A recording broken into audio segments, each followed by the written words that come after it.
don't need it. But yeah, you know what? Cynthia might want it. Did you ever talk to Cynthia? No, I didn't do that.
There's a few more people coming, so we'll just wait a few minutes. So continue to visit, and then we'll get started.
Okay, go ahead and find a seat if you don't have your seat yet, and we'll get started.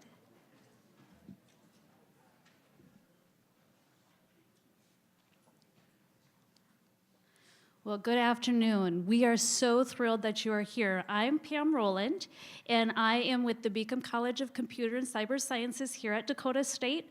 I'm an assistant professor here, so I teach some of the computing classes. And Dr. Ashley Paderewski, who I'll introduce you to in a moment, she and I have been the lead on creating this nice event for you. But really, you guys are the reason we're here, you ladies. And so we're thrilled to be here. We've actually worked with NCWIT, which is the National Center for Women in Information Technology, on the Aspirations Award event for about 4 years now. And every year we're just can't believe it when we read your applications. You are all very dynamic and educated and articulate young ladies, and we're thrilled to honor you today. So, last night, I just want to share a quick story. Last night, I had the pleasure of going to a really nice dinner at Dr. Paderewski's house, and she has a little girl who's 5 years old. And as a 5-year-old girl would do, she came running at me with her favorite book. And her favorite book happens to be one-page stories about women that have done amazing things.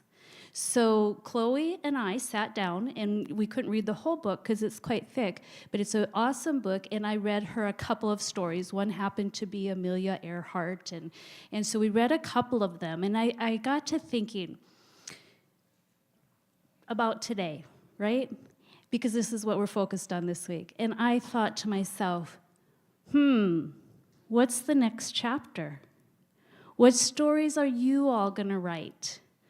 What will be your contribution to the world and to society. And I'm so excited to know you, to recognize many of you because you've come back a few years, and to be able to follow your journeys. I know for a fact that you are all aspiring to greatness because you're here today and you recognize the fact that you have potential and that you are excited about your dreams and your goals. And we want to honor that today, and we want to just be able to celebrate with you. So thank you for coming.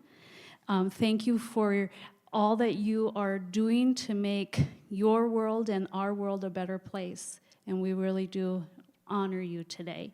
It's now my pleasure to introduce Dr. Ashley Paderewski, my colleague and friend, and she has a passion to inspire young women. Some of you got to go on a trip with her last summer, and you know that she is very excited about encouraging you and mentoring you.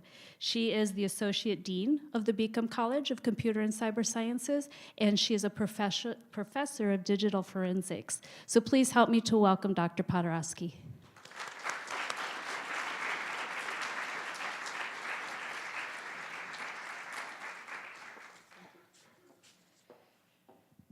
I'm a little taller than Pam, just a little. There is something very special about being in the right place at the right time. And do never underestimate the power of that combination. At Dakota State University, we've been working to advance, promote, and support women in cybersecurity. One of our biggest supporters, SBS Cybersecurity, kicked off 2018 with a $30,000 gift to fund scholarships for women studying in cybersecurity. We started the SBS Cybersecurity and Gamewell Family Endowed Scholarship Program. This year, we were able to give 6 scholarships to women studying in our programs. Please stand when I call your name and come up front. Alexis Vanderwalt, Rayanne Lester, Francisca Opokuku Boding, Kanthi Narakunda. Kelly Criddle is playing basketball right now, and hopefully not her last game. And Katie Shook. Katie did not know we are giving her a scholarship today, but we are. So please come on up. We have 2 of the founders of SBS with us, John Waldman and Chad Knutson over here, if you two could stand. So with their vision and their leadership and their gift, we're able to support women who are studying cybersecurity at DSU. And when we give these scholarships, we are giving them to new and existing students. So next year, I hope to see a lot of your names on the application list when we're selecting the recipients.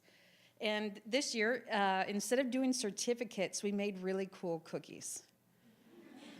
Like really cool cookies. So Pam, if you could hand those out to our recipients. Let's give them a round of applause.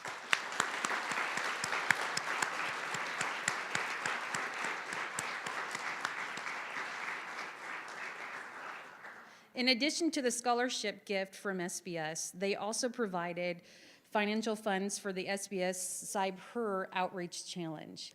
And during that challenge, we have all of our college women. We challenge them to go out and give back to younger girls. And what they do is they go into classrooms, science centers, they host events. And since July, they've hosted 25 different events and impacted over 2,300 girls. So that's pretty remarkable. And what they're competing for is an all-expense trip to women in cybersecurity. So Women in Cybersecurity, or WISIS, is one of the largest gatherings of women in this space, academics, students, industry, and government professionals. 1,200 women come together every year. So next month, Pam and I will be taking 8 women with us to Carnegie Mellon University.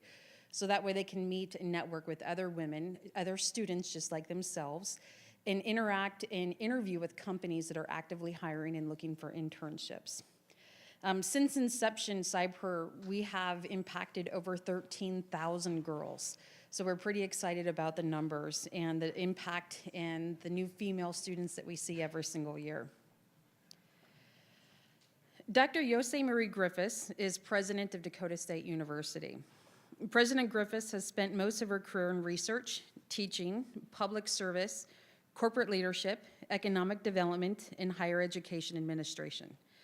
She's been awarded presidential appointments to the National Science Board, the U.S. President's Information Technology Advisory Committee, and the U.S. National Commission on Libraries and Information.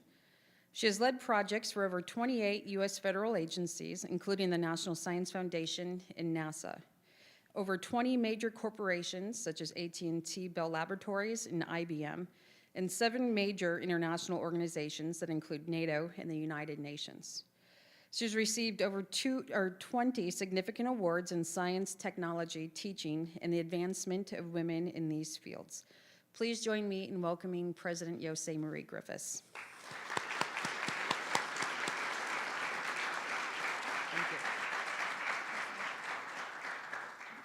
Thank you, Ashley. Good afternoon, everyone. I'm especially honored and privileged that this event is happening on our campus and that I have an opportunity to participate in it. NCWIT is an important organization raising important issues, driving an important conversation that must lead to important changes in the makeup of our technology workforce in this country. Let me share with you a few interesting facts. The number of tech jobs has increased by about 200,000 each year since 2010. Employer demand for tech talent continues to outstrip supply. A recent survey found there were just over 10 million IT workers in the United States, and that roughly half of the 1.6 million job openings that will be generated this year will not be filled. Technology is the generator that powers innovation, growth, and breakthroughs in virtually every other sector of the economy, from advanced manufacturing techniques and innovations in transportation to smarter, more livable communities to advances in education, energy, and healthcare. And it's clear in the 21st century, computer and cyber sciences is where we find really important and some of the best jobs, money, and influence. The bad news is that is not where we find women. Many of you may be too young to have seen the classic, well, I know you're too young, definitely, to have seen the classic 1980s dinosaur film, Jurassic Park. Probably the most epic scene in that movie is when a resurrected Tyrannosaurus Rex and hordes of ravenous raptors are terrorizing the humans trapped on an island. A young girl, Lex, with mad hacking skills, reboots the computer system and saves everyone from being eaten. You can look up the clip on YouTube. But that trust the girl with the tech skills is sadly not only unusual in our world today, in most places it's declining. According to a study done by DreamHost, in the 1980s, 37% of college computer science majors were women. Today, only 18% of computer science majors in the country are women. But I do have to point out, as an aside, though, that DSU is bucking this trend. In our Beacom College of Computer and Cyber Sciences, 40% of our new students last fall were women. Since 2013, DSU has had a 463% increase in the number of women majoring in cyber operations, a 400% increase in women computer science majors, and a 38% increase in women network operations majors. So if you're thinking about a cyber degree, if you come to DSU, you will have lots of female colleagues as well as men. And a great deal of the credit for this growth in the Beacom College goes to Drs. Ashley Paderewski and Pam Rowland, their CyberHer program, and other organizations like NCWIT. But nationally, the news is far different than we see at DSU. Women in Western countries use the internet 17% more times than our male counterparts. We use mobile phones, social media platforms, and location-based services more. And we are lead adopters of new technologies and thus are an essential demographic for tech industries. However, women earn more than 57% of all college degrees, but only 18% of undergraduate computer and information science degrees. 57% of US workers are women. 70% of women under 8 and children with children under 18 are working. 75% of them full-time. And mothers are the primary or only wage earner for 40% of households with children under 18. However, only 28% of all computer and technology jobs are held by women. What's wrong with these numbers? A lot. And does it really make a difference? Yes, it does. First of all, the US is not going to lead the world in economic prosperity and peace unless we get more women into leadership in all industries, especially the cyber sciences. According to another DreamHost analysis, women-led companies have historically performed 3 times better than those with male CEOs. And startups that have more female execs are more than twice as successful as those who have fewer women at the top.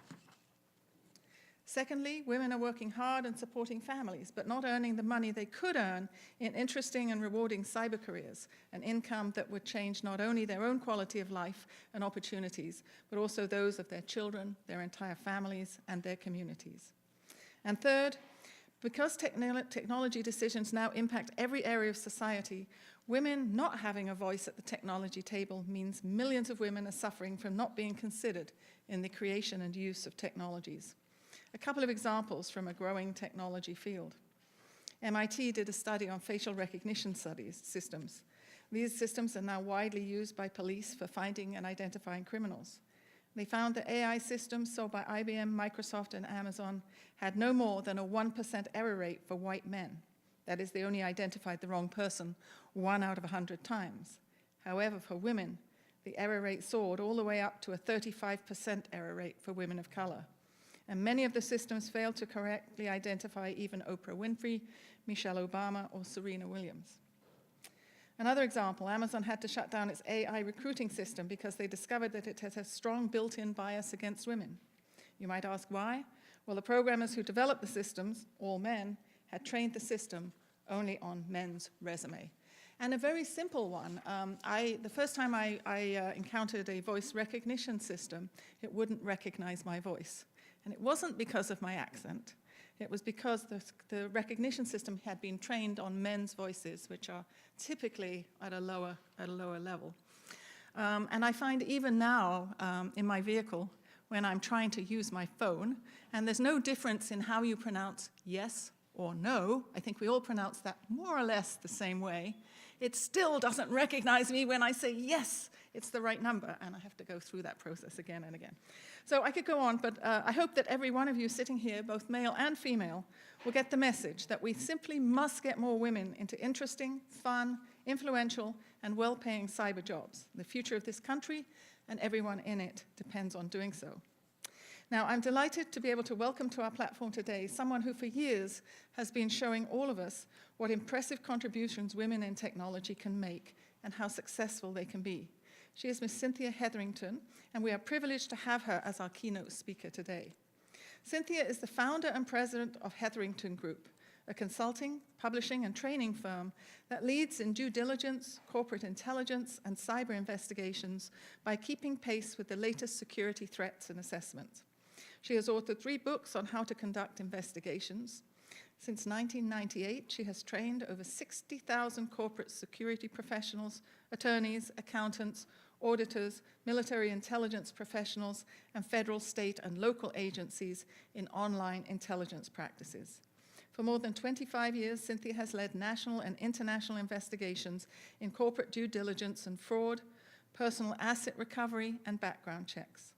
With a specialization in the financial, pharmaceutical, and telecommunications industries, her investigations have recovered millions of dollars in high-profile corruption cases, assisting on the investigations of the top 2 Ponzi cases in the United States history.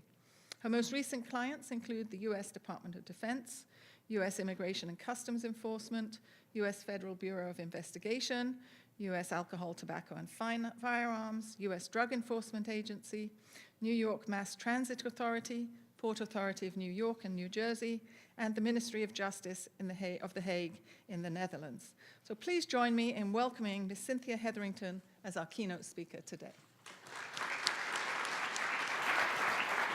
Thank you very much.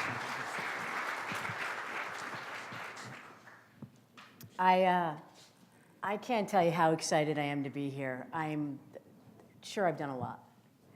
I even helped write part of that bio about myself. Then the marketing people took it and made it sound like something people would want to read. But the real thing that excites me is being here and standing next to these beautiful glassed, named showing of accomplishments, these awards that says that you too are also participating. You're sharing, you're creating, and you're challenging yourselves, and you're putting yourselves in my feet from 20, 30 years ago. I got to see some gals that I got to meet a little earlier in the year, or last year, in Orlando, or where were we, Cape Canaveral? We were at NASA, that was just the coolest thing. They said, Cynthia, would you come to Cape Canaveral and talk to young ladies about technology? And I was like, rockets, astronauts, yeah, I'm there. And we did that, and it was the most amazing experience because I didn't realize the impression I left, and I'm flattered to even be considered, to even be remembered. But they said, no, we really loved having you, so we'd like to have you back. So I try not to embarrass myself by messing up my technology. I'm going to see if I can get my little slide deck in here. And here we go. And share with you something. Look at that, I didn't mess up in front of all those PhDs. So I have to come with a disclaimer. I'm from New Jersey. And that means I still born, raised, bred, total northern New Jersey girl. I speak like I'm from Jersey. I act like I'm from Jersey. I'll probably say things I shouldn't say on camera. But I always tell you the truth. I will always be sincere, and I will always answer your questions. Young ladies, can I tell you this one most important thing before we even get on our little presentation here? If you ever have a question, if you ever have a technology issue, if you ever have a career question, email me. Email me. Let me know what you're trying to learn, what you need to find, what avenue should I take, you know, cryptography, cybersecurity, programming, homemaking. If I'm nothing, I am again from Jersey. I will have an opinion. So I'm just going to ask that you try, that you put yourself out there, that you keep doing this. And the whole little gist of the conversation today that I wanted to share with you was try and grasp. And I won't lie to you, when I was asked to come and do the presentation, like, I talk to cops and military people all the time. Hardcore, jaded individuals who've seen it all, who've done it all. I came up in cyber technology. I've been doing this for 25 years. And I have just adjusted my behavior to behave a lot like them. So I thought, well, I got to class it up a bit because you're expecting to hear or learn something. So I thought, what can I share with you and bring to this, to come to South Dakota, to offer? What can I possibly tell you? And I said, you know what? I am an intelligence officer. And you know what the difference between intelligence and investigators are? And granted, I'm a licensed private detective, but the key thing is I'm an intelligence officer. And I identified that early on because, see, investigators, they tell you about what happened. They tell you about the past. They explain the thing that just happened in front of them. Intelligence officers tell you what's going to happen. They get in front of the problem and they share with their knowledge, their statistics, their math, their technology, and their abilities. And sometimes that innate or inert sense of, oh, wow, this is coming down the road and we really need to deal with this. So intelligence prevents problems, and I'm hoping to inspire some of you to do that as well. So we're going to try and we're going to grasp. And I kind of started leading into this, and Dr. Griffiths, who, by the way, is the most badass in the room, all those credits and credentials, you are the first cyber. I mean, you're it. You're the goal. There we are. You know, what do you expect to want to achieve? How about to run a university and get other people to learn? That is a goal. And I truly appreciate the path you've led and have created for us. Well, I've been doing my own little bit, and we broke it down to make it nice and simple. Some things up there make sense, like, yep, I wrote a bunch of books. The books are over there. Please take a look at them. The proceeds go to the cyber program. And the reason I wrote a lot of books is because I had a lot of information in my head and I wanted to share it. In the intelligence community and in the investigative community, a lot of times we get siloed. Gee whiz, what does that sound like? Just like the technology world. All the boys will be over here and all the girls will be over there and all the people of color will be at their table, and everybody breaks each other apart like you're in a sorority or fraternity. But the truth of it is, my one credential up there besides the electrician, and I'll come back to that, was the librarian credential. I have a degree in library science. I should be retired living in Florida in a, alligator-infested, gated community. But what I really am is I took a turn early on in my career and said, well, I'm interested in technology, so I'm going to go in that direction. I've always held on fast to my library science background now, because in library science, what we do is we share information. Oh, there's a unique concept. You're not going to find that very popular in the military and the law enforcement community. As much as we talk about sharing amongst our own disciplines and our own agencies, a lot of times we silo our information, for better or for worse. And that creates an information lack amongst the community. So we need to kind of change the schism, and we need to make sure that we're inclusive of what does my talent bring to what does your talent bring. I was just in San Francisco last week doing training, 2 days of hardcore training on the dark web with state and county local investigators and a lot of the local Silicon Valley investigators. So I had teams from eBay, I had teams from Google, I had the girl from Uber. She was so cool, right? She didn't look like your typical cyber person. She's tattooed up and down. She had a punk hairdo, nose rings, and I was like, I loved her. She was so smart. See, they don't look the way they used to do they? But they still bring more technology, more learning. And I had this just galley of gals after class, and we're all standing around, and I go, guess where I'm going next week? I'm going to this group to recognize young women in technology. And you know what they said to me? Hurry up. This is their message to you. Hurry up. They want more colleagues that look and behave and are more open-minded just like you. They're waiting for you. They feel working. I mean, these are working technologists, working investigators at these companies we know and use every day. And they're like, tell them to get their resumes in. We have internships. We're encouraging young women to do this. And I'm like, yeah, let's do this. Right? Let's put those together. Which is why I started off and said, if you're really interested in this field, email me. I'll take questions. Remember, I'm always a librarian first. I love answering questions. You don't ask me questions, I don't have a job. So let's agree to do that. Now, in the sense of other things that I've done, there's a lot of stuff up there that the marketing people say I should always point out, but and I snuck this one in there, that's why it's the last bullet. You know how I started off? I was an electrician. I was wiring buildings. I was putting cable down. I was getting dirty. I wore work boots, and they weren't cute, okay? I carried a 9-inch adjustable wrench in my back pocket, and I know how to strip wire, solder, and use an oscilloscope. Wow, did I stand out in the 80s? Because trust me, there were no other girls. I mean, there were no other girls. I went into this, and I'm going to relay a story to you that said, how did I get here? Where did I start, right? I'm right in the same seat. I got a bunch of years on you, but I was sitting in your seat. And then, say, 30 years ago, my dad, who owns an electrical company, did residential and industrial, would have done buildings like this. And I said, Dad, I want to come out and be an apprentice with you. My older brother was an apprentice to him. And you know what he told me? You know what he told me? No. No. Is it because my dad didn't love me? No. Did he have a mindset as to what an electrician looked like? Maybe. I consider my dad the most powerful force and my greatest guide and vision and sage in business ownership. You know, all my business success I base on him and my mom. But my dad told me no, he didn't want me to be an apprentice. He didn't need a 13-year-old girl running around trying to carry tools and get him coffee. Now, there were a lot of other reasons. He worked in a lot of dangerous neighborhoods. He had, a lot of job calls late in the evenings, and he didn't want to bring a young woman out there. And fine, that was his call, but I'll tell you, what did that do to me? Put a chip on my shoulder, didn't it? What do you mean I can't be an electrician? So I immediately went and pursued the career of being an electrician, because I was not going to be told no. Feel that fire growing?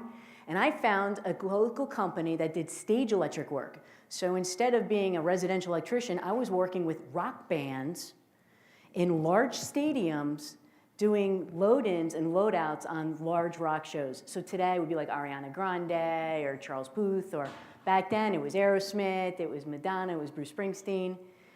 Now, let's roll back the clock. I'm 5'0" still. I was 5'0" then. I was a lot lighter, very small, not as strong, definitely not as ballsy. And I'm pushing a road case. It's 90 degrees outside, and I'm pushing a road case in the blazing heat in a long line of other guys. I'm one of 200 stage workers that day. I'm only one of 5 women. I was dying. I was thinking about every other possible career. I was going to be a baker, a hairdresser, anything else but being a stagehand on that day because I was dying. It was physically tiresome. And there was this guy that came up to me, and he was scary looking. They were all scary looking because we were all kind of dirty after working 8 hours of pushing road cases.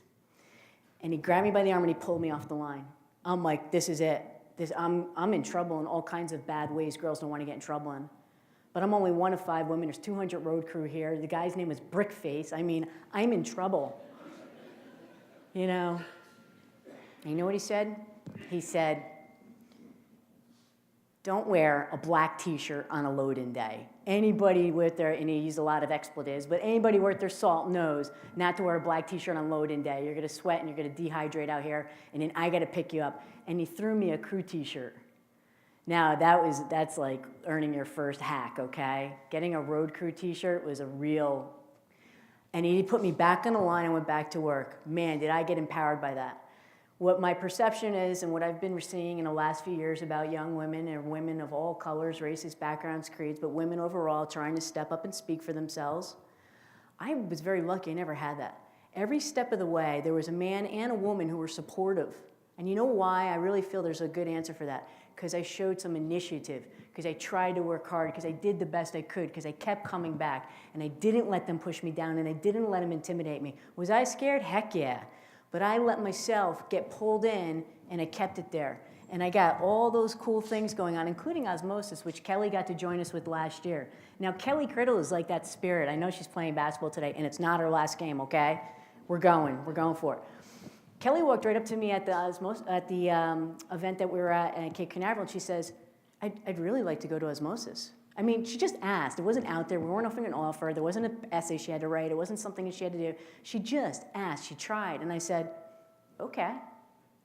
We set her up. We got her out there. She got to meet Microsoft. She got to meet Walmart. She got to meet the corporate security directors and the tech people in the open source intelligence community from probably the Fortune 10 companies. And she did great.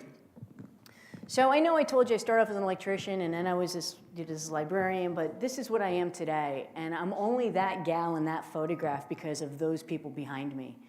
And we realized this. We were chit-chatting at lunch, and I said, you know, speaking about diversity in a changing workforce, the British man wearing the shirt, the red shirt, he's my office manager.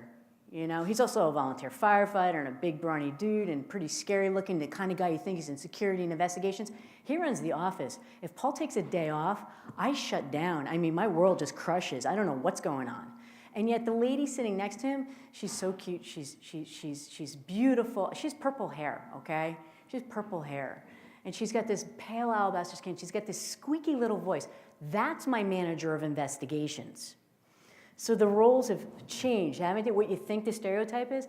I didn't do that on purpose. I'm like, I'm going to put a man in the office manager seat, and I'm going to put a young girl in oh, no, I'm very traditional, actually. I would have been looking for the opposite. Shame on me.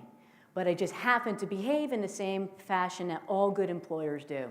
I just hired the best person for the job. The rest of these folks, all analysts, working tirelessly. Better be working tirelessly while I'm here.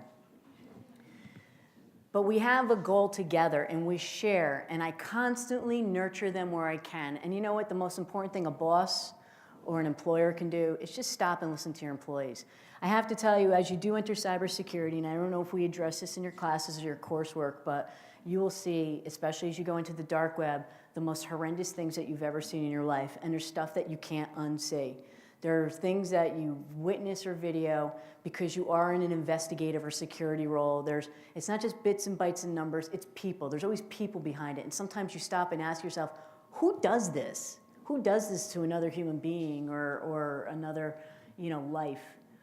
And I have to stop and check in with them on a pretty regular basis to make sure that their brains are healthy. Because I've watched them break down as we've looked at some awful crimes. Simple one. I took a little fancy picture of myself and sent it to my boyfriend, and now it's everywhere. And then I've got Anya calling Tumblr and asking them to pull it down, and she'll get stressed out after a while. So the care and nurturing, there's more than just bits, bytes, and binary. It's about the people that you're finding and the people that you're nurturing. We'll really deal with that. So this is the cool thing. And as soon as I said, yeah, I'm coming here, this is what I realized. this row of names, this collection of new assets that we're bringing into the field, this new workforce.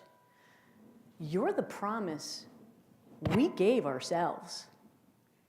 Your doctors Ashley and Pam, Doctors Griffith, and all your professors, myself, the ones that have went ahead of you, we promised ourselves that we would be great at our jobs so that you guys get an opportunity to come in and join us, that you have a chance to do this for yourselves.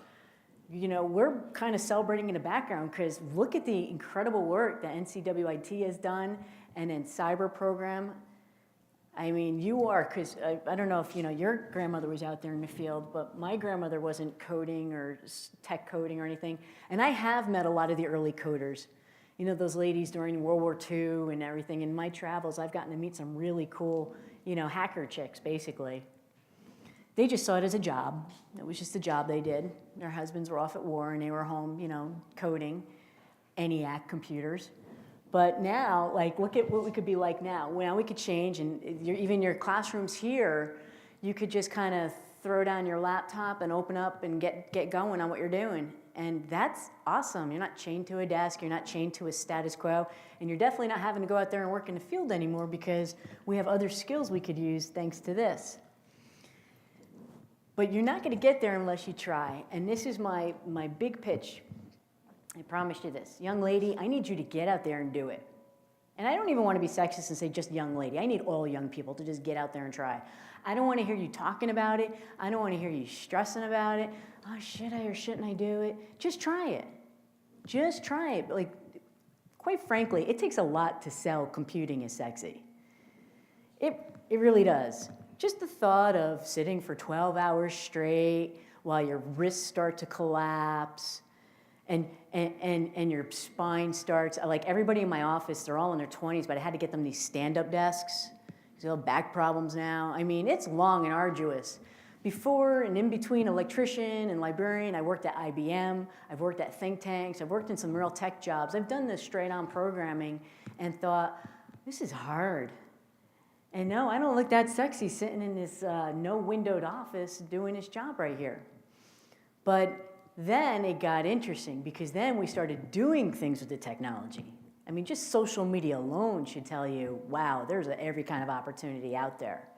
I met with a group of gals not too long ago, and we were talking about programmers and everything else, and one girl called out perfectly to me. She says, well, I don't want to do the programming, but I want to do all the marketing and all the design work and graphics. She was very visual, and that's what she wanted to work on. And I'm like, yeah, we need you. We need you. I mean, you're just as important to the process as the girls who sit there and go line after line of source code. That becomes just as important, so we're going to add you to it. Because believe it or not, once you find something you're a little interested in, you're going to become good at it, and then you're going to become great. Then you're going to become great. So you might be playing around with this in high school, and you're like, well, you know, it's me and like 3 other guys from cyber class. But now I'm going into college, and I will tell you this is definitely going to happen. There's going to be a bunch of kids in there that are going to be way more advanced than you. And you're going to feel like, oh, no. Oh, I overshot this one. Give it a year. Give it a year. You'll all balance out after a while. You'll all balance out. I'm not the one who's going to quote the numbers. But sure enough, I could tell you that after you're given enough intense education, you get opportunities from great universities like this, you will get to that point, and your professors will not leave you behind because you can do it. And the best thing that once you start trying, you start learning and getting these things, guess what? You can always change. You can get a beautiful cyber career going, and you can be like, this is fantastic. I love this. I want to be a florist. Okay. No one could ever take your education away from you. No one could ever take that degree away from you. You will always have that. You can always fall back on it. I mean, I run a very, this year, we're celebrating 20 years, the Hetherington Group. Like, wow, it was me and my dog in a second bedroom when it started, and now I've got that whole team of people. So I said, it's okay. If all the clients don't call me tomorrow, I can always be a librarian again. You know, the joke is I have something to fall back on, and we always feel like we want that catch-all. So make cyber technology your backup. You know, your back, your forward, your everything, because it gives you that opportunity. Now, I have to also say, you're not just going to try, because once you try, you get something, right? So what do you do when you get something? You grasp it. I need you to hold on to this. I need you to capture the moment. And I spelled these things out the way I want you to see them. First of all, you have to try for the opportunity. Kelly literally walked up to me and said, I want to be a social engineer, and I want to come to your conference. And I'm like, we call them customer service, okay, but we'll get you there. Not a problem. You have the skill set. Get on board. She just went for it. And I have seen this. I have witnessed this in a lot of tech companies where people have literally walked in and been like, hey, I'd like to be an analyst, and especially in the law enforcement, in the military community, I'd like to be in this role. Boy, are they starving for talented young people. They are starving. The CIA, the NSA, all of those agencies, if you're so inclined to go into these ranks, they really can use you. Now, one of the things I even talk about when I mention these roles, a lot of the guys that I work with and train are special forces. Big, brawny dudes, really smart. You can't get into special forces just because you're big and strong. You also have to be really smart. And they are a definite prototype. They're not only just one class of human being, usually they're one demographic. There's not a lot of diversity there. So, you know, shame on them for not opening up the ranks, but they're there, right? And that's our vision. That's what we see, right? Not anymore. Buttercup, guess what? We're in there now. 5'2", 105 pounds. But you know why? Because we're the data analysts that are working on the outside of a Virginia, suburb in a dark room, listening to communications in multiple languages, making interpretations and sending that data along. My young girl with the Pilates class at 6 o'clock at night might be directing drone strikes all day long. That's if you're interested. That barrier is not there anymore.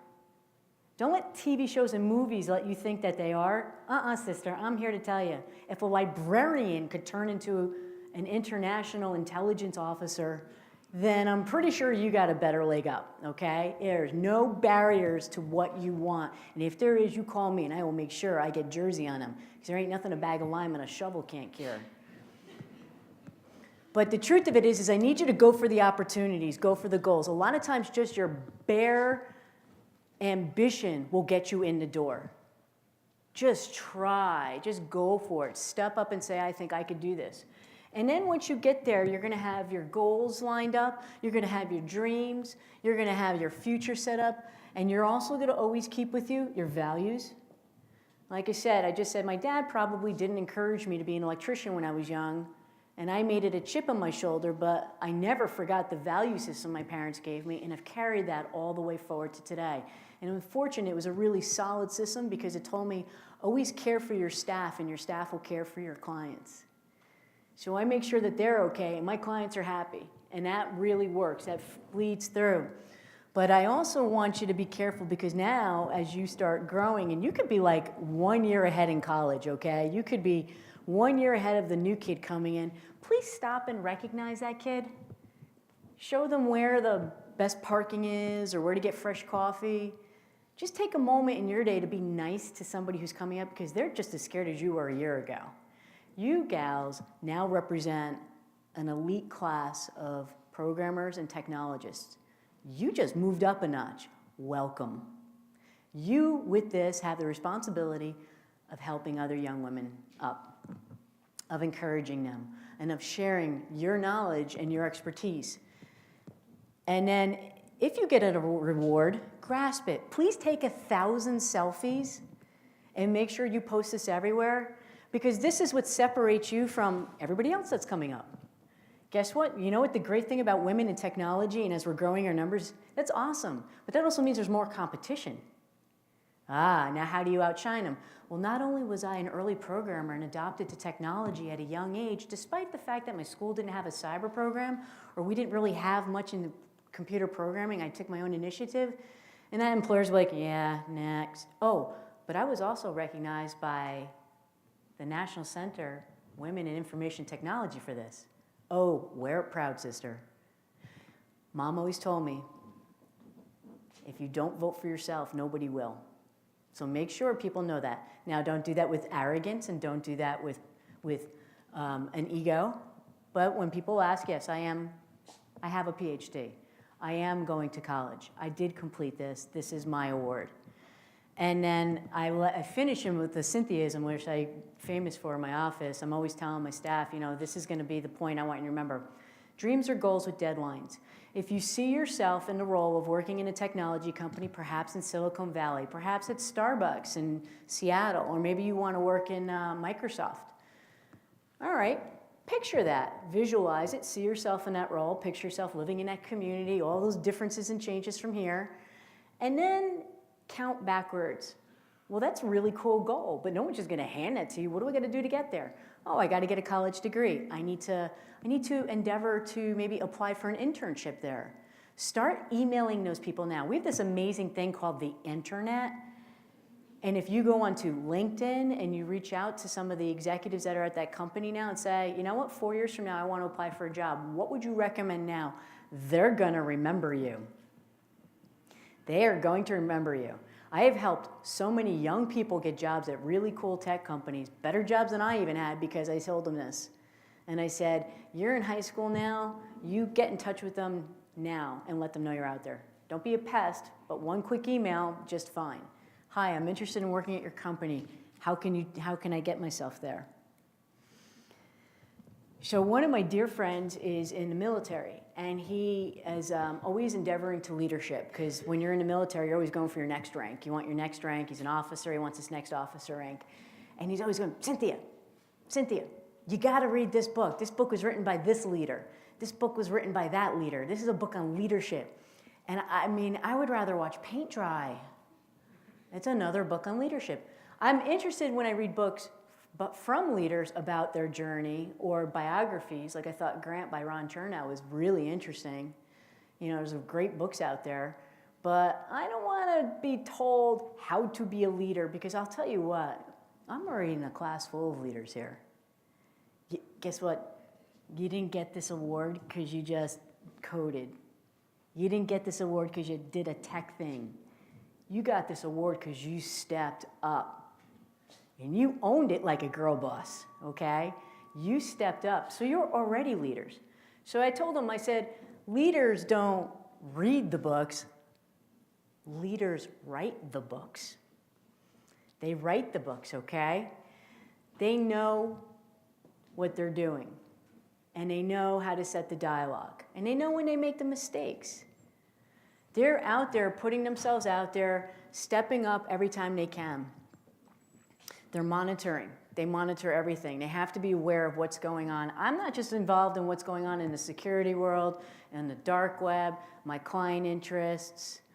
I'm watching what's going on in sports, in world events.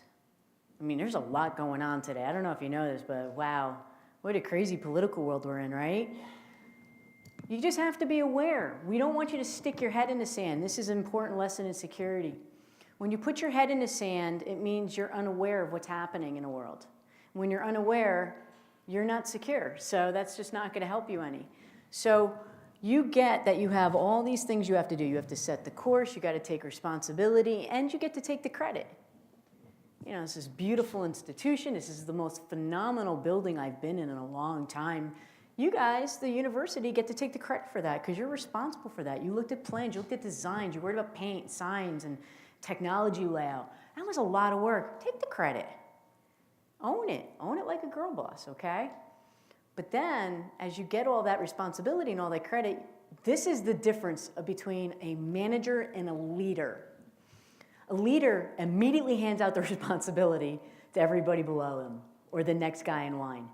A leader trusts their team to do this job and to do this well. And then they're there to just clear hurdles. I always say, I learned this from one of the first investigative houses I worked in. My boss, Bill, he was out of Chicago. He's a great guy. He was a leader. And he said, I had 20 of us working for him. And somebody, walked up to him, Bill, how many investigators you got working for him? And Bill says, I work for 20 investigators. I work for 20 investigators. You see, when you're the owner of the company and you're the person who takes charge and gets all the blame and all the credit, your job is to make sure your staff does their job. So you have to give out that responsibility and the appropriate tools and resources that team needs in order to do that. Because when it does hit the fan, it's not if, it's when it does, because at one point in your career, it will hit the fan. Always take things in perspective. Some things are worth losing a night's sleep over, and some things are not. You have to judge at that moment what is and what isn't, because you're going to get the blame. And you're going to get all the hard things that happen in leadership. Like having to make that hard phone call to that client saying, remember that promise I made you? Yeah, we can't deliver. But that's not the thing that keeps me up at night. No, you know what worries me the most? My own staff. Are my staff okay? Are their families okay? Pretty much everything. Because if they're not okay, then nothing in the team is. It's like source code, ladies. One bad line of source code messes your whole program up. One bad line, and what are you doing? You're going through hundreds of lines of code looking for one bad line. That's what I worry about. I worry about one bad line of source code. So security in leadership is unique, and this is actually, it's unique and it's very simple. This is your whole world of security. Security is control. That's it. I know, we have entire degrees in security.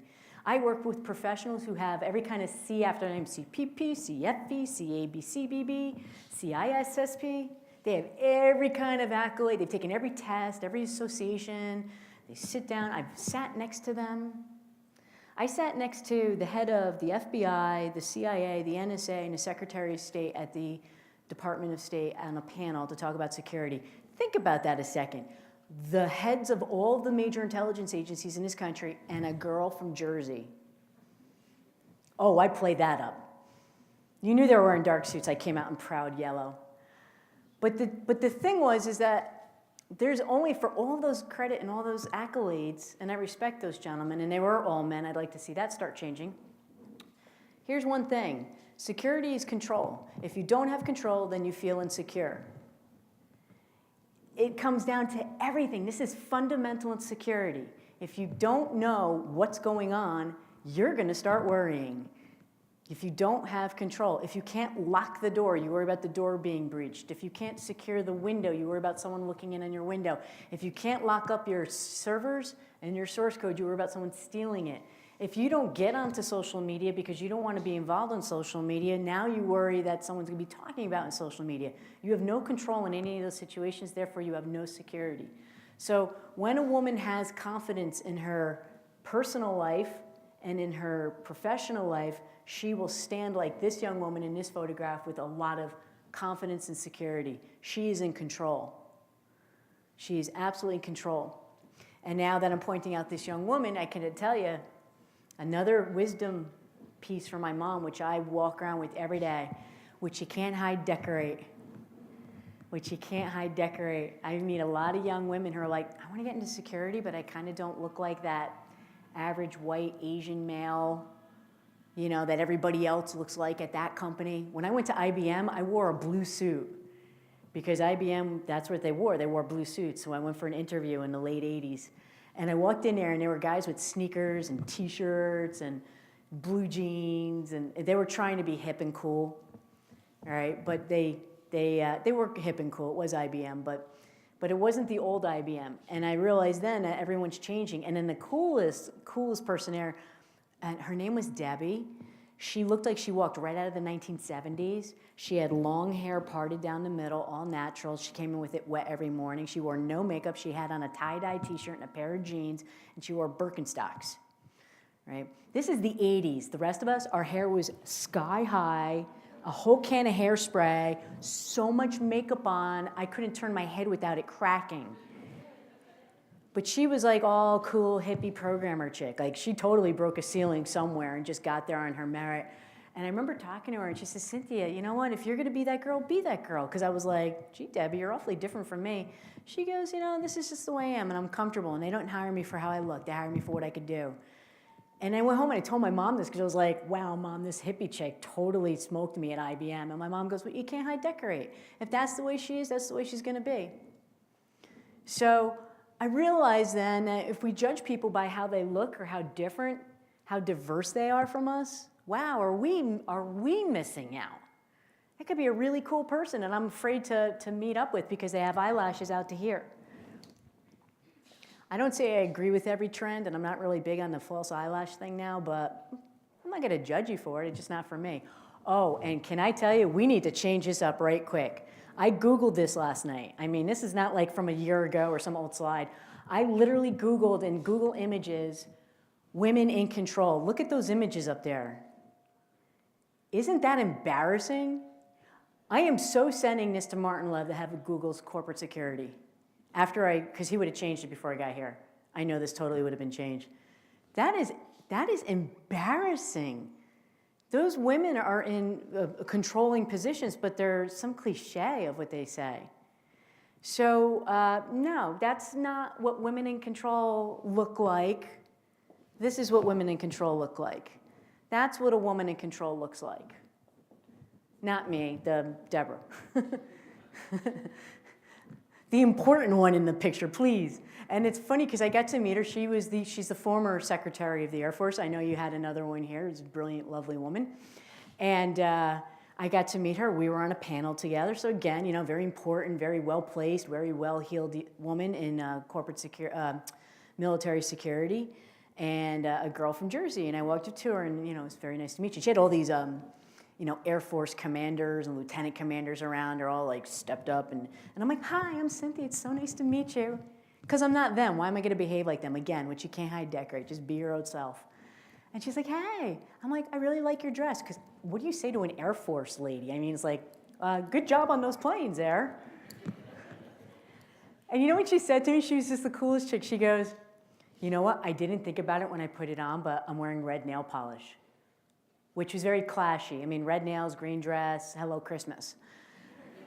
And now I'm like, just cup your hands. Because we were going on stage together, so I'm like, just cup your hands, nobody will notice. And it's funny because at the end of the day, people are just people, no matter how highfalutin your role is and what you've accomplished in your life. At the end of the day, she's gonna go to a yoga class and eat Greek yogurt too, just like me.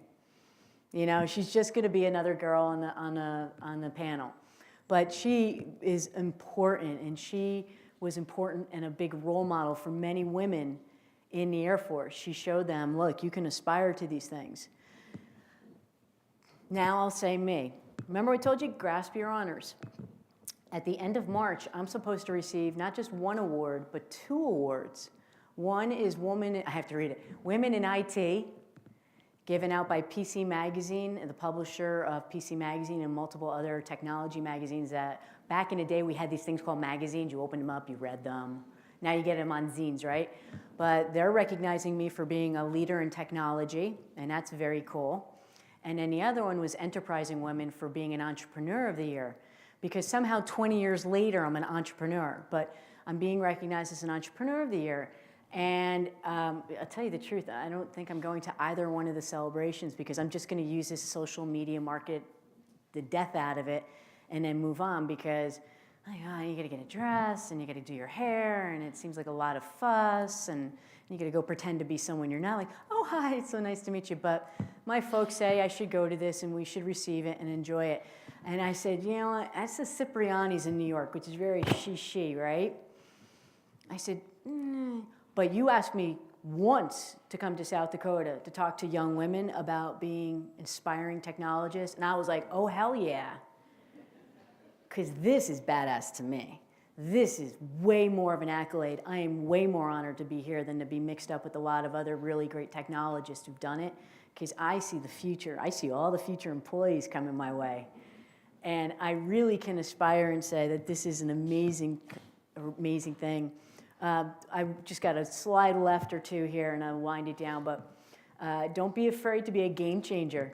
An article came out. I had a journalist in one of my lectures. I was talking about some sensitive information. He shouldn't have been in there. I found out that he was in there, and I recoaxed his story quite a bit after he was leaving. And all he did is he layered the information he shared in the article the next morning and just went all over. This was in a Miami Times at the time. But the opening article, the opening sentence was, Cynthia Hetherington is a dangerous librarian. And at first I was like, oh no. Because in my world, taking the accolades is not something that we do much of. We usually try to stay behind the scenes. But I realized at that point, I had to step forward. I had to represent librarians. I had to represent intelligence officers, and I had to represent women in the field. So own it, embrace it, and then make sure you direct the narrative the way you want it to read. Be your own mystery and take your own credit. That chip on your shoulder, the chip that my dad put there, you see, my dad is this really smart guy, really, really smart guy. He's a brilliant businessman. He was the best dad ever. But he must have known how to orchestrate me, because I think he knew exactly when he said no, I would find a way to get there. He knew I was a determined little pup, and he knew I would get there. So instead of a chip on my shoulder, which some of us will get, we'll always, you're growing up, you'll get this. Somebody just push you down, and you will be like, and embrace it and own the emotion for like a day, okay? Then move on, sister. Take the chip, put it as a fire in your belly, and roll with it. Look at that little girl. Look at the determined face on her, right? Make it the fire in your belly that fuels you to succeed, because there is no better revenge than to succeed. There is no better, see, I told you so, as Ariana says. Thank you, next. Succeed. Don't let the sins of sloth, ego, and greed distract you. And it's kind of ironic. That's my dog, by the way. I did this just so I could get Casey in here. Talk about a powerful female. As she was growing up, she slept a lot. She took in a lot of kisses, and she was greedy. She would eat whatever she could. But behavior sometimes could distract you, and always be in check. Always have a gut check with your value system as to where these will go too far. It's good to take the credit of what you deserve and to own it, but don't sit there. Keep moving forward. Someone else is coming up behind you, and you always need to stay fresh. And then when you get there, the rewards are going to be yours. The final clue to my business is I showed you all the great employees I have, right? They're all hired primarily because they all have dogs. I finally bought my own little building. I bought a house. I converted it into an office for the sole purpose that I wanted to bring my dog to work. And now everybody could bring their dogs to work. We all sit in like comfortable desks, eat snacks all day, program our brains out, do investigations, and once every hour someone's got to go out and play Frisbee with Calvin. So, and they're real sweet. They're a little easier to manage than the staff, I will say that. And they're a lot cheaper to feed, I'll tell you. They'll eat anything. Ladies, hold on to this last one. To try and grasp, here's your 5 pieces. Emotions are not to be ignored. You want to always act with intelligence. So like I said earlier, embrace the emotion that you feel that comes at you and own that. Sure. That's why they're there, okay? It's called your gut, and you want to know it and respect it. Don't wallow in it, though. Work with your brain to get yourself over a hurdle, whether you're just stumped on a coding equation or you go into college and you get that first year's class and everyone seems smarter than you and you're getting left behind. Okay, I'm scared. I recognize that. Now what do I got to do to get past this? Dream about what that's going to look like and then endeavor to it. Get to that point. Be a leader in this, but enjoy your journey. The one thing I do regret is I spent so much time building my business that I let a lot of life slide past me. I just, 24-hour days every day for 20 years.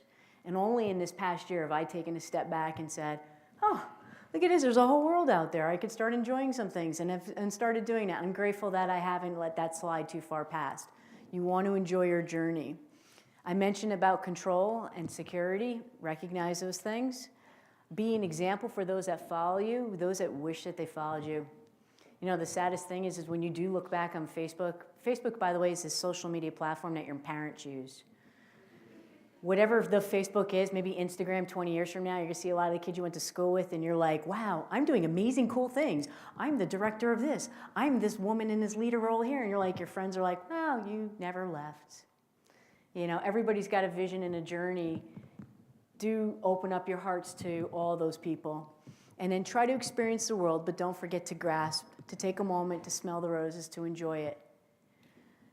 Ladies, I can't say enough how appreciative I am of your time today, of being in your presence, to see you receive these awards. You are truly outstanding. You are the dream, the promise, and the work that the team members here at DSU, that the NCWIT, and that all the people in technology, even your supporting companies here in this community and in this global world of technology and women. Please go out there and be cyber and be a girl boss and move forward. Thank you.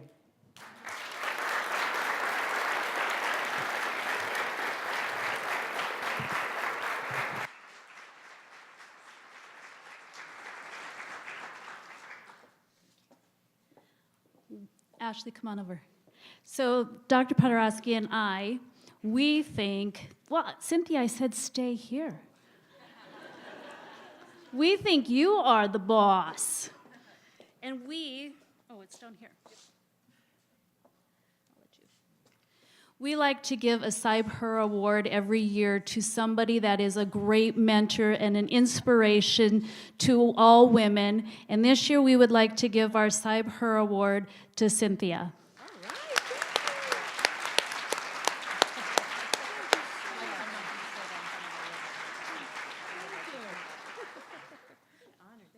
You are so welcome.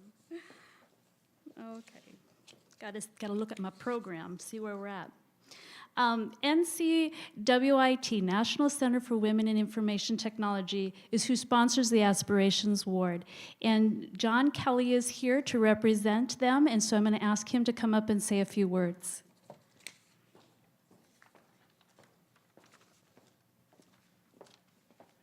Real quick, can we give another hand to President Griffiths and Cynthia for that amazing, amazing remarks? Personally inspired me. Absolutely giants in their field. I'm so grateful to have them here, and thank you both for sharing those words. It's always huge. I will try to share some of my own. So my name is John Kelly, and I'm a regional affiliate manager for NCWIT, the National Center for Women in Information Technology, in case you haven't gotten the acronym yet. On behalf of the entire NCWIT community, I'm honored to congratulate you for receiving the NCWIT Award for Aspirations in Computing, and I'm so proud of not only your achievements, but the passion and dedication that each and every one of you has shown in your application, in your classroom, and by attending today's ceremony. Now, for those of you who don't know what NCWIT is and what this award entails, I'm here to hopefully explain a little bit further.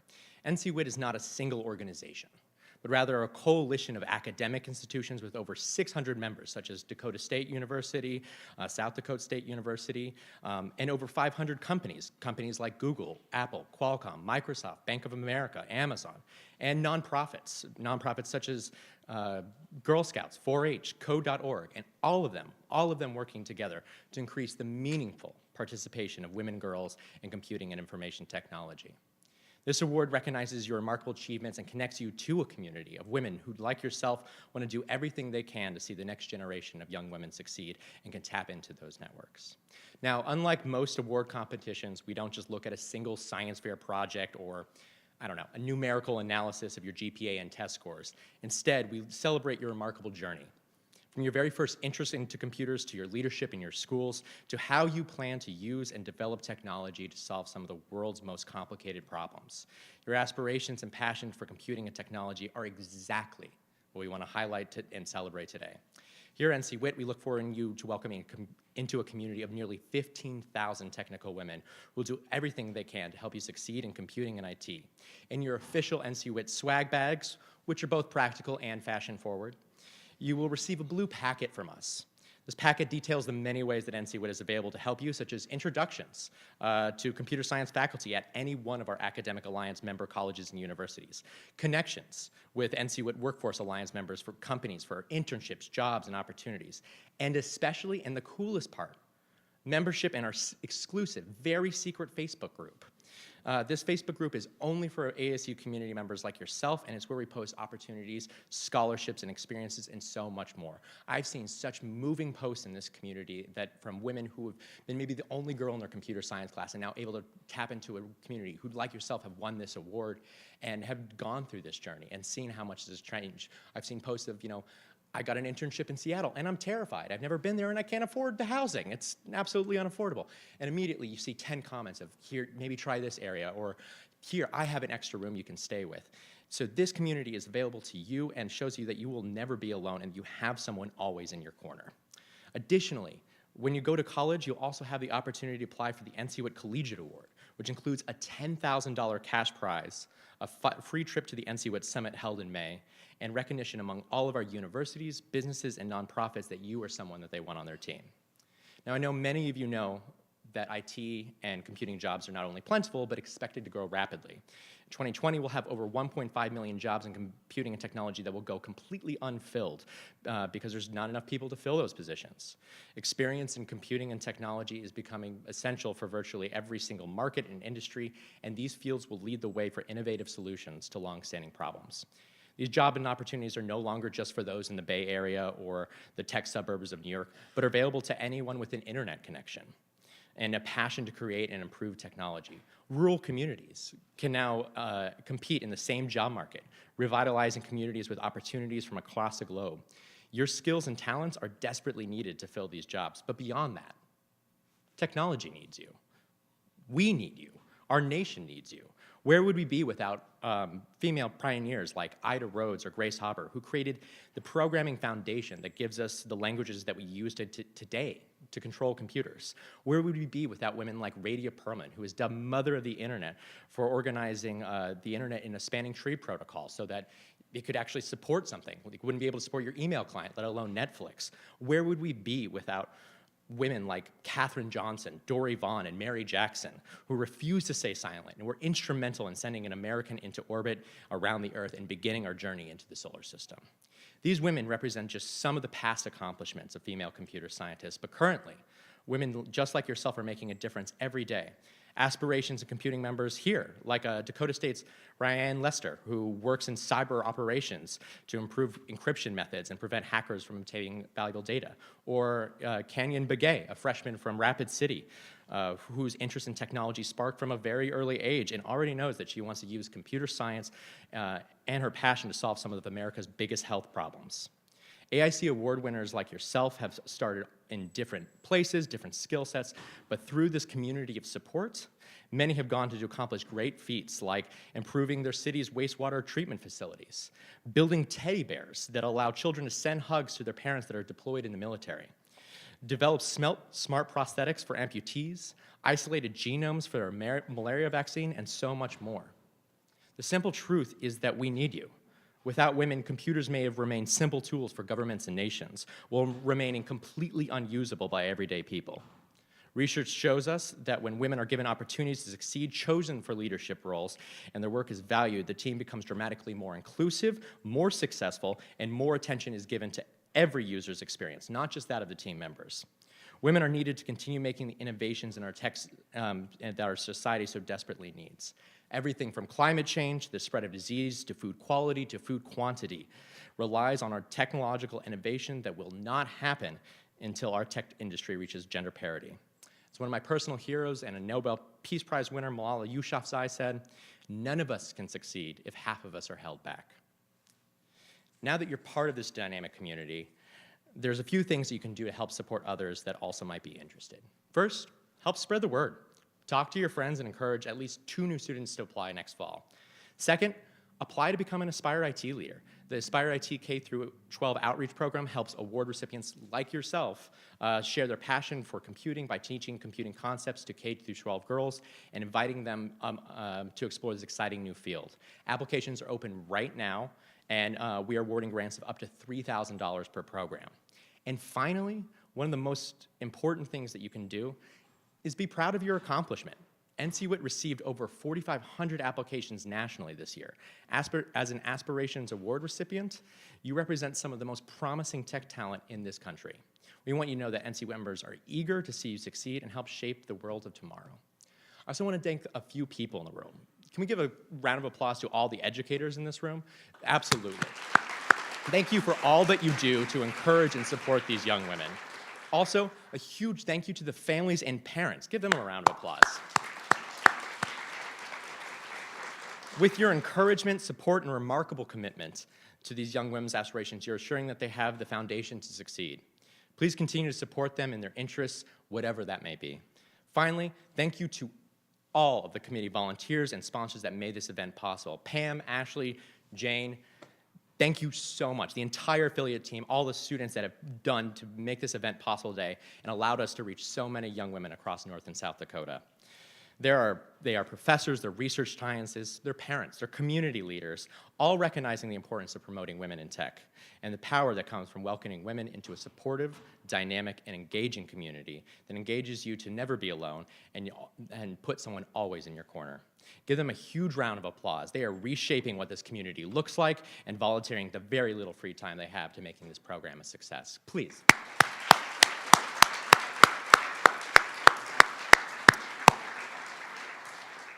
Now, without further ado, I'll turn over the program, but congratulations again. You are all Aspirations in Computing Award recipients. Congratulations.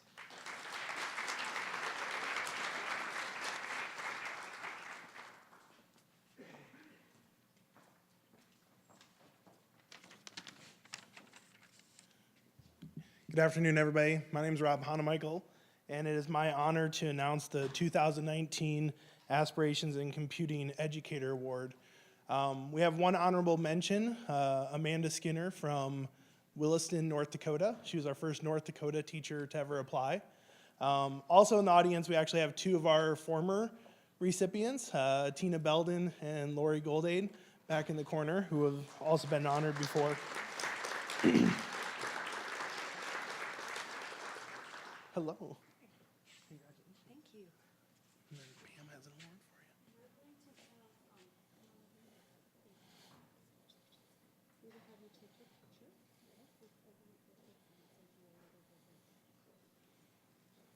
So our 2019 award winner is Marc Emery from Sioux Falls, Washington. I personally am very excited about announcing Marc as the candidate, or the award receiver. I've known Marc for about a decade, been able to work with him on a variety of projects. He's been teaching in the Sioux Falls district for about 27 years, with the last 12 at Washington High School. During this time, he's taught all levels of computers, including AP Computer Science for the last 12 years. Outside the classroom, he's participated in our research experience for teachers here at DSU for 3 years in a row. He helped read through the Gen Cyber proposals this year, which is for the nation. Served as a table leader for the College AP Computer Science Principals exam, served as a facilitator of the Expanding Computer Science at Black Hills State University. But with all of it, Marc's impact is really with the students. He was one of the first teachers I knew to launch an hour of code inside of his school, and for the last 4 years, he's led a girls-only version of that hour of code at Washington High School. Marc is very excited about computer science and has worked hard to help females and other underrepresented populations be exposed and successful in this area.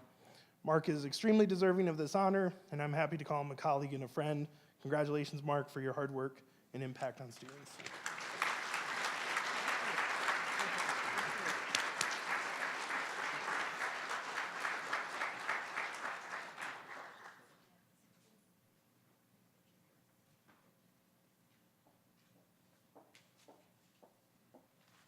Okay, now it's time to honor you young women, and we are thrilled to do that with you. To make this go nicely, what I'll do is I'll have all the winners, and then we'll go to the honorable mentions, and then the rising stars. So first we'll start with the winners, and you'll line up over here. I'll call your name, and you can come through and get your award. And then we would like you to take a picture with President Griffiths and Cynthia. Okay, so let's go ahead and have all the winners can stand up and come in order here. So Sarah, you come like right over and just follow along, and you'll be at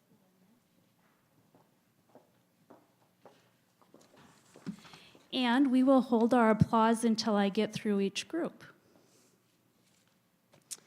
Sarah Amen.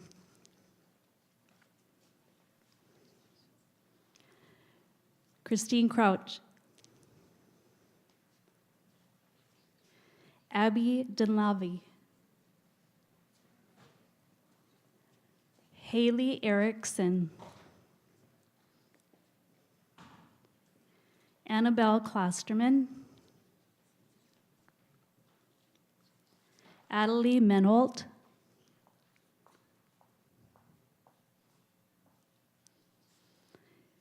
Gillian Morris. Celia Nevin.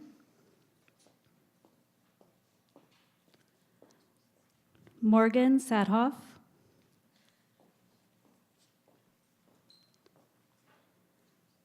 Natasha Willardson, and Megan Wilms. These ladies were selected as the winners.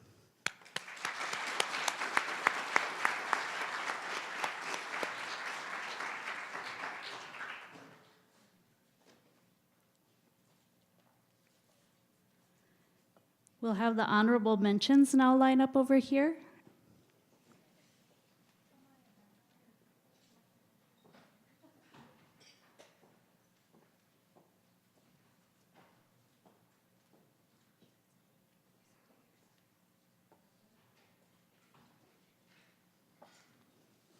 All right.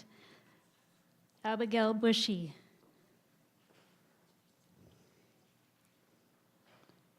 Haley Crawford. Peyton Fisher.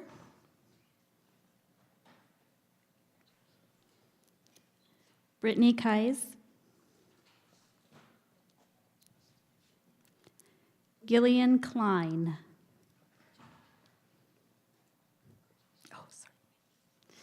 Alexis Klum.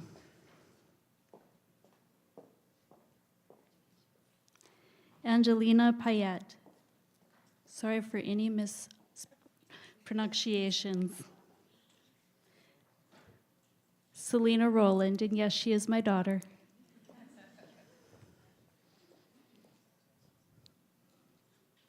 Tristan Rupp.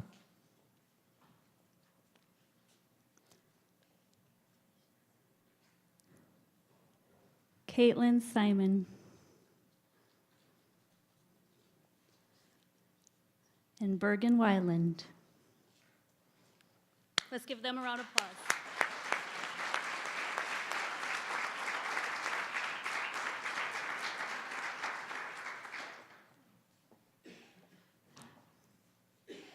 And then the next category is Rising Stars. These are young ladies that are really growing and seeking, and next year are going to come back even stronger, I know it, and we really enjoyed reading them all. So if I could have the Rising Stars come up.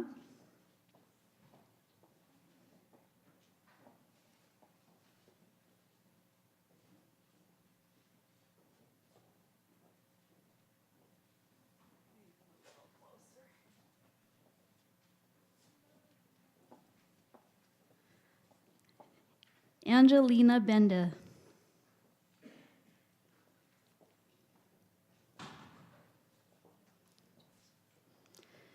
Savannah Green.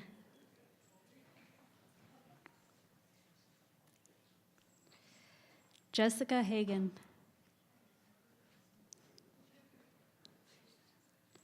Amanda Cohn.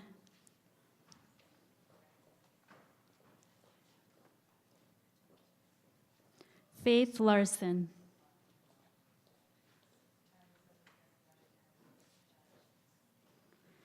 Catherine Rogel.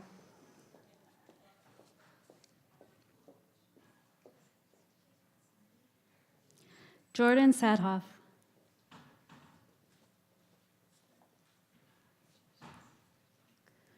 And finally, Summer Skapanik. I know I did that wrong.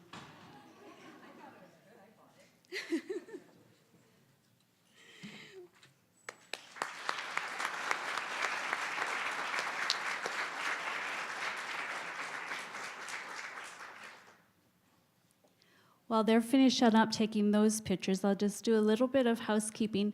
All of you have some lovely awards, and we do have boxes that you can put them in so that you don't drop them, right? So after the program, the boxes will be right over with our awesome ladies there, and they'll help you get your awards boxed up. Now, each school also receives award, and if your school has more than one recipient, then you have multiple names on your awards. If you're the only recipient from your particular school, then you would be the only name on that award. So make sure you have those as well. And educators, you can take those back and share them with your school systems.